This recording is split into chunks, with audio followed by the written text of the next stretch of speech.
Hello, Master Sergeant Herlong, Beaufort County Sheriff's Office. With me today is General Counsel for the Sheriff's Office, Daniel Gorley. And we've seen a trend where we want to get some clarification and we want to educate and clarify about some things that we've seen that's been a problem between e-bikes, mopeds, and also electric dirt bikes. An e-bike specifically has two pedals, can have wattage no more than 750 watts and travel no more than 20 miles an hour. We also want to make you aware that if you do own an e-bike, it has to have a placard on it in a conspicuous area that identifies the wattage and the maximum horsepower that the actual e-bike can put out. If you do operate it as a bicycle and you're operating on the road, please be aware that a bicyclist, whether it be an e-bike or a regular bicycle, has to follow the rules of the road no different than a motor vehicle. So an e-bike would be kind of like a bicycle, no license required, things of that nature. Am I understanding that right? That's right. You don't have to have a license. You're not required to wear a helmet.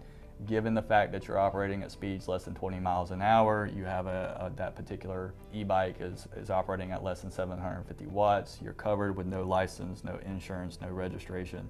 You may also be able to operate that e-bike on sidewalks, but that depends on what your local ordinance say. I would familiarize yourself with those local ordinances before operating your e-bike, either on public sidewalks, public parks, public pathways, things of that nature.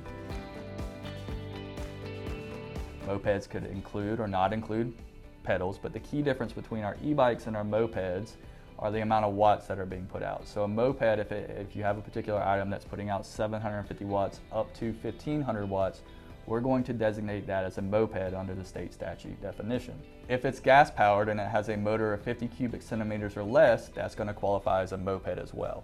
And we want the public to understand the differences between a moped and an e-bike, because we are seeing people who are operating what they think is an e-bike when it turns out that those e-bikes are able to exceed the speed of 20 miles an hour, or they have a wattage between that 750 and 1500.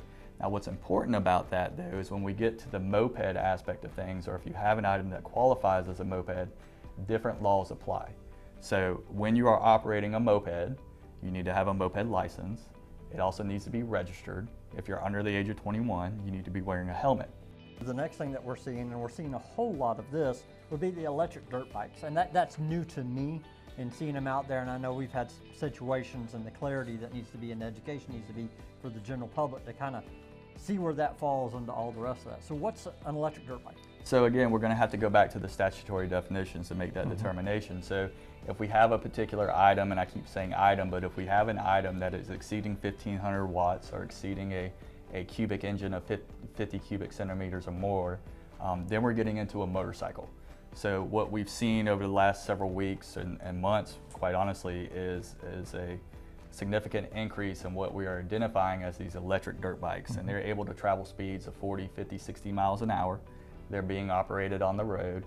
And technically, legally speaking, those are in fact motorcycles.